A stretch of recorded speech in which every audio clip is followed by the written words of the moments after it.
to retard our cherished peace and development. I salute you, and I'm ready to back you.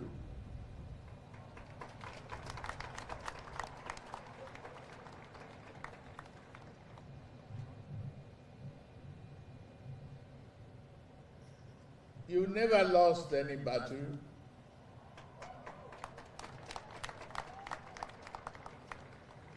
This one, you will win and win again. Your dedication, courage, and resilience to protect our freedoms and uphold the very principle upon which our nation was founded is commendable. You exemplify loyalty, excellence in every endeavor, serving as a shining beacon of hope and strength for all citizens.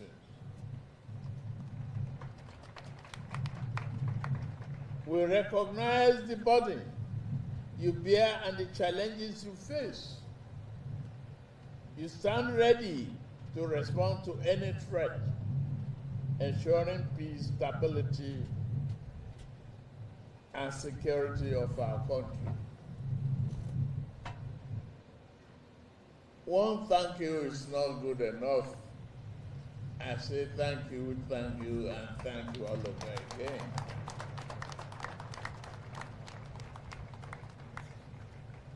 It is fitting that a grateful nation honors your sacrifices with state-of-the-art facility that reflect the high standard demanded of you.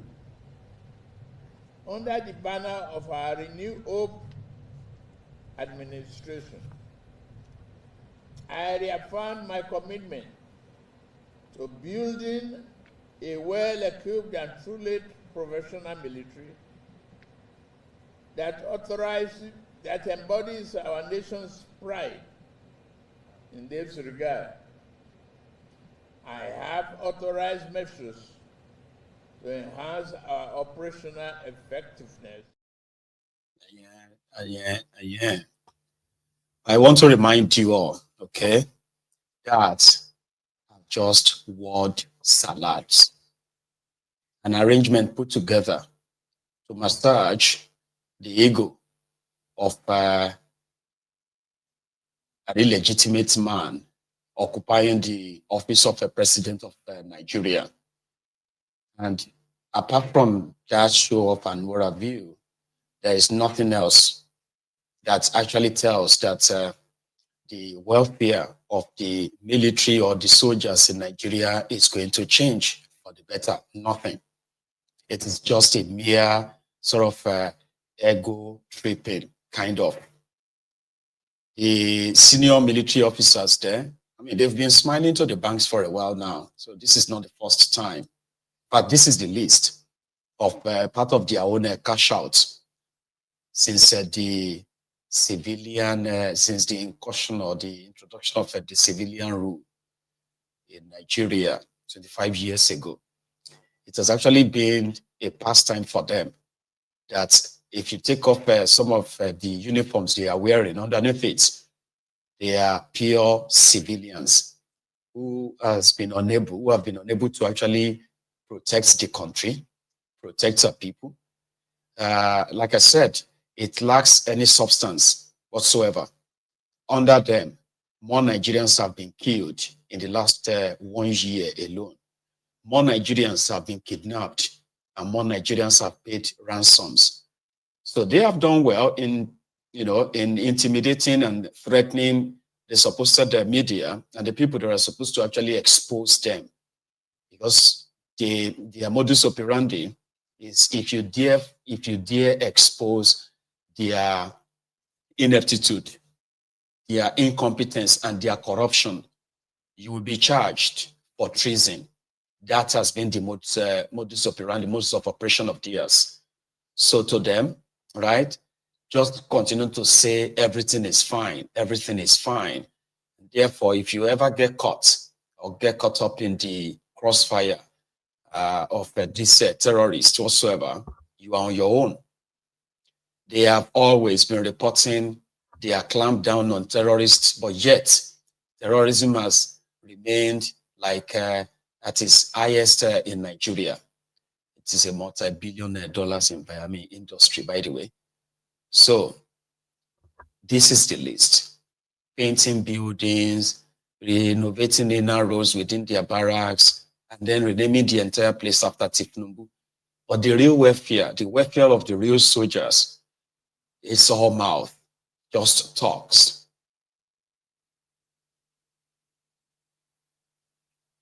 There was a marching past, by the way, that also happened during the event. It's crazy, honestly. But I want to share this other part of Tinubu's comments before we go to something else. No, the boring part is like taking forever, isn't it? Don't worry. Just watch this for another few minutes. Government that will reflect the present and future demand of your time. You're safeguarding our nation, and we are protecting our democracy. Once again, thank you.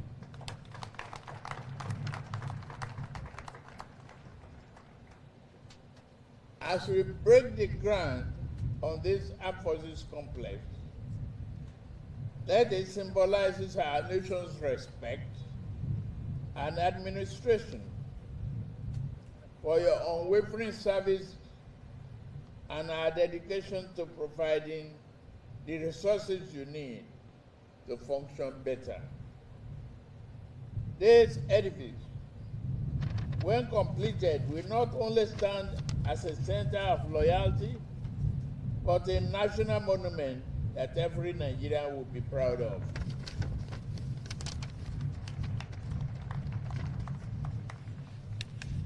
It will be a hub of excellence,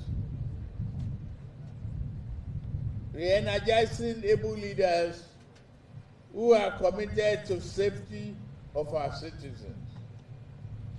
And our nation's economy continue to improve, our armed forces will better be repositioned to respond to the mandates enshrined in our Constitution, ensuring a secure future for our nation and next generation.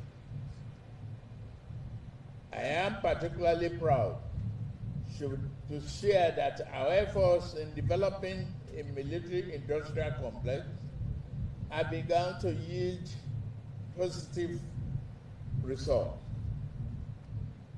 This initiative is driven by significant research and development by the Defense Industries Corporation of Nigeria, the Command Engineering Depot of the Nigerian Army, and the private entities such as EPOL and Proforce have enhanced our domestic defense capabilities.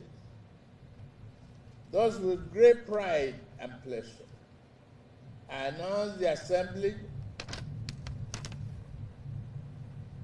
of this displaced tactical mine research ambush protected MARP vehicles and armored personnel carriers produced in Nigeria. They testify to the advancement pride in our defense sector. These vehicles will not only boost our armed forces' operational efficiency, but will also enhance our economy. Ladies and gentlemen, as we lay the foundation for this complex and set sail on this exciting journey of transformation and renewal, let us also lay down our markers of hope for our service members and their families, hope for the future of our security, and hope for a stronger Nigeria. Together we shall take pride in what we commence building here today. It will be bricks and mortar and a legacy of strength, determination, and unity. This groundbreaking event, coming on the heel of the Armed Forces Remembrance Day, shall be an enduring honor, especially to those who have laid down their lives. Nuisance Lele. Let's leave them at their celebration. In another development, the Ekiti State government has responded to the viral news of Sharia in Ekiti. According to them, or according to the spokesperson of the Ministry of Justice as well as the government on this matter,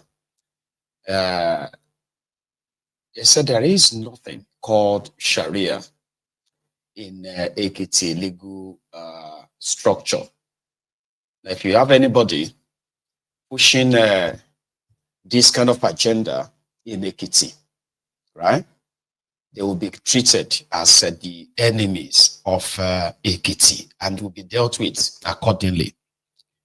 Because according to him, the idea of Sharia in Ekiti doesn't even arise, because in Ekiti State, what they have legally, like the legal structure they have, you have the High Court, you have the State High Court, you have the Federal High Court. Then you have what is called the Customary Court. Customary Court is to deal with all the, all the primary issues like, marriages, inheritance, even religion as well. So, just like what you have in the northern part of Nigeria, he believes that the northern part of Nigeria, which also have the normal conventional court, like the rest of Nigeria, they also have another smaller courts in their own way, which to some of them is the Sharia court. Okay, so for their own legal structure in northern part of Nigeria, some of them you will see where they don't have normal traditional customary court. The word traditional is not like say traditional per se. It's like a court where the head of the customary court is usually like a local chief.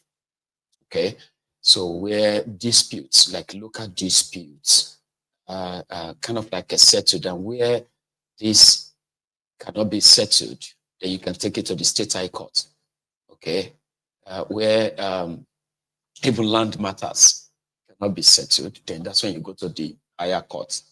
So if you have a Sharia court in northern Nigeria, there is nothing like that in the southern part of Nigeria. There's nothing called Sharia panel as well. That's the people who were pushing this idea. They are being kind of like a mischievous, and in their words, in his words, like, no, this is not welcomed in Ekiti State. There are those who believe that, like I explained yesterday, who believe that there must be this religious kind of supremacy, sort of, and to them, we have gotten to the era of competition. I mean, like competition between the religious bodies, and somehow, especially the Islamic extremists, among us, who are beginning to feel like it is now time that they have a separate legal system that should be dealing with them. What they did in northern part of Nigeria before now, when they started their Sharia, which has kind of like given us in the southern part of Nigeria what you can call PTSD of a thing, right? When they started their Sharia in northern part of Nigeria, they said it was strictly for Muslims. So the first thing was like they are settling marriage disputes. Okay, they are breaking up marriages or something like that. Then before you could say jack, they started giving judgments of people should be beaten up. Like you get 40 strokes of cane for adultery, for drinking alcohol. And then then afterward, we started hearing amputation of arm for stealing. All right. In all of this, okay, it was believed that, just before that, it was believed that, the only people who take their case or cases to the Sharia tribunal or panel or Sharia courts, they did on their own volition. But what followed was that they set up their own special police as like special enforcement agency. Sure you get. So which means they didn't just set up a Sharia panel or Sharia tribunal or Sharia court. They had to set up their own police to enforce. And before you know it, they started arresting people. This Isba or Sharia police, because the normal conventional police, the normal police, or what have you, they are not kind of like, they are not under the control of this Isba court. So they are like with Nigeria. So, and before you know it, it started going from, this was for Muslims. The Christians are not, then from there it just went straight to blasphemy. So blasphemy is when anybody accuses you of doing something like you flaunt the Quran, or you are a Christian, but you are not a Muslim, but you touched the Quran. It's a blasphemy. Or you said something about Muhammad, or you said something about Allah. So they will report you to their Isba police. The Isba police will now arrest you. They will now drag you to the front of the Sharia judge. The Sharia judges. And the Sharia judges, right, they will now roll out a judgment. Their judgment on what you have done, what is the punishment. They should go and stone you to death. And that is when the controversy around Sharia or no Sharia became a thing. So the idea of, this was the Muslim matter, doesn't concern the Christians. Sharia doesn't affect the Christians. This is one fraudulent, deceitful way, that they have managed to push their Sharia in northern part of Nigeria. And in most cases, their Sharia is not for the rich, remember. So those who are pushing it in the southern part of Nigeria, they are using the same technique. It's called Takia. So that you will see the ignorant non-Muslims, right? Or those who claim to be moderate Muslims, those ones that will claim that they are not fanatics. When they want to explain to you why Sharia is none of your business, they don't even know why you are so triggered. They don't know why you are so, worked up because of this Sharia thing.